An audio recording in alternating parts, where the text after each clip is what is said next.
ವಿಶ್ವ,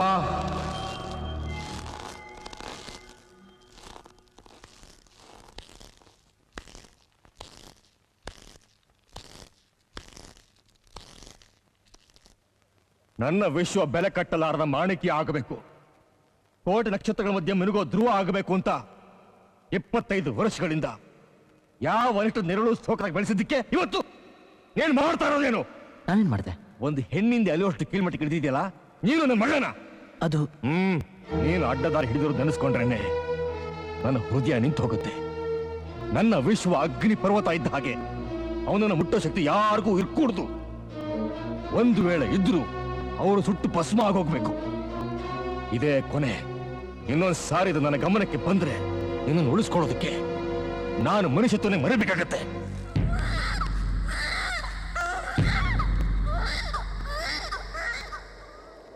ವಿಶ್ವ, ಏನ್ ಯೋಚನೆ ಮಾಡ್ತಿದ್ಯಾ? ಈ ಪ್ರಪಂಚ ಎಲ್ಲ ಯಾಕೆ ತಲೆ ಕೆಳಗ ಕಾಣ್ತಿದೆ ಅಂತ ಯೋಚನೆ ಮಾಡ್ತಾ ಇದ್ದೀನಿ. ವಿಶ್ವ,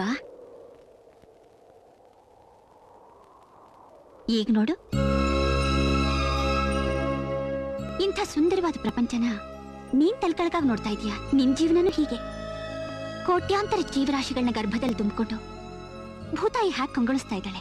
ಇಲ್ಲಿನ ಪ್ರಾಣಿ ಪಕ್ಷಿಗಳು ಎಷ್ಟು ಸ್ವತಂತ್ರವಾಗಿವೆ, ಆದ್ರೆ ನೀನ್ ಮಾತ್ರ ಹಾಗಿಲ್ಲ.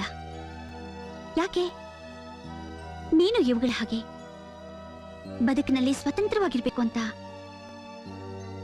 ಯಾವತ್ತಾದ್ರೂ ಆಸೆ ಪಟ್ಟಿದ್ಯಾ? ಹೆಜ್ಜೆ ಹೆಜ್ಜೆಗೂ ಸೇಡು ಆಕ್ರೋಶಗಳನ್ನ ಎದೆಲ್ ತುಂಬಿಕೊಂಡು ಸುಂದರವಾಗಿರೋ ನಿನ್ನ ಜೀವನನ ನಿನ್ನ ಕೈಯಾರೆ ನರಕ ಮಾಡ್ಕೋತಿದ್ಯಾ? ಪ್ರತಿಯೊಬ್ರು ಒಳ್ಳೆ ದಾರಿಯಲ್ಲಿ ಹೋಗ್ಬೇಕು ಅಂತ ಆಸೆ ಪಡ್ತಾರೆ, ಆದ್ರೆ ನೀನ್ ಯಾಕಿಂಥ ದಾರಿನ ಆರಿಸ್ಕೊಂಡಿದ್ಯಾ? ನನ್ನ ನೋಡಿ, ಈ ಪ್ರಪಂಚ ನೋಡು.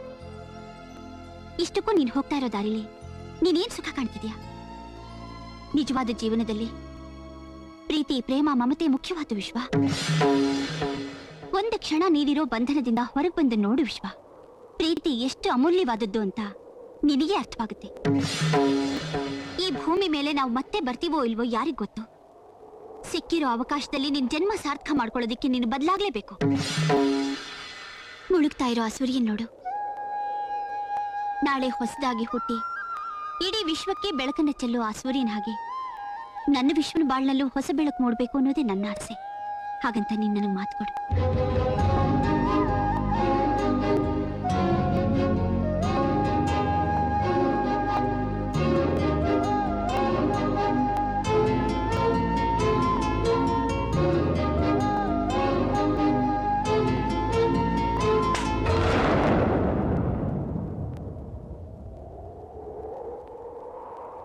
ಇಪ್ಪತ್ತೈದು ವರ್ಷಗಳಿಂದ ನಾನು ಹೊತ್ತು ತೋರಿಸ್ತಾ ಇರೋ ಬೆಂಕಿನ ಆರಿಸೋದಕ್ಕೆ ಎಷ್ಟು ಧೈರ್ಯ ನಿನಗೆ? ನನ್ನ ಮಗ ಯಾರಿಂದನೂ ಯುಗ ಪುರುಷ ಆಗಬೇಕಾಗಿಲ್ಲ. ಹಾಗೊಂದು ವೇಳೆ ನಿನ್ ಪ್ರಯತ್ನ ಪಟ್ರೆ ನಾನೇನಾಗ್ತಿರೋ ನನಗೆ ಗೊತ್ತಿಲ್ಲ. ಒಂದು ಹೆಣ್ಣಿಂದ ರಾಮಾಯಣ ಮಹಾಭಾರತ ನಡೆದಿರ್ಬೋದು, ಆದ್ರೆ ನಿನ್ನಿಂದ ನನ್ನ ಆಶಾ ಗೋಪುರ ನುಚ್ಚು ನೂರಾಗೋದಿಕ್ಕೆ ನಾನು ಖಂಡಿತ ಬಿಡೋದಿಲ್ಲ. ಇವತ್ತೇ ಕೊನೆ. ಮತ್ತೆ ನನ್ನ ಮಗ ನೋಡೋ ಪ್ರಯತ್ನ ಮಾಡಬೇಡ ವಿಶ್ವ. ನಿನಗೆ ಅವತ್ತೇ ಹೇಳಿದ್ದೀನಿ, ನೀನ್ ನನ್ನಿಂದ ದೂರ ಆಗೋದಕ್ಕೆ ಪ್ರಯತ್ನ ಪಟ್ರೆ ನೀನು ಉಳಿಸ್ಕೊಳ್ಳೋದಕ್ಕೆ ನಾನು ಮನುಷ್ಯತ್ವನೇ ಮರಿಬೇಕಾಗತ್ತೆ ಅಂತ. ಜ್ಞಾಪಕ ಇರಲಿ.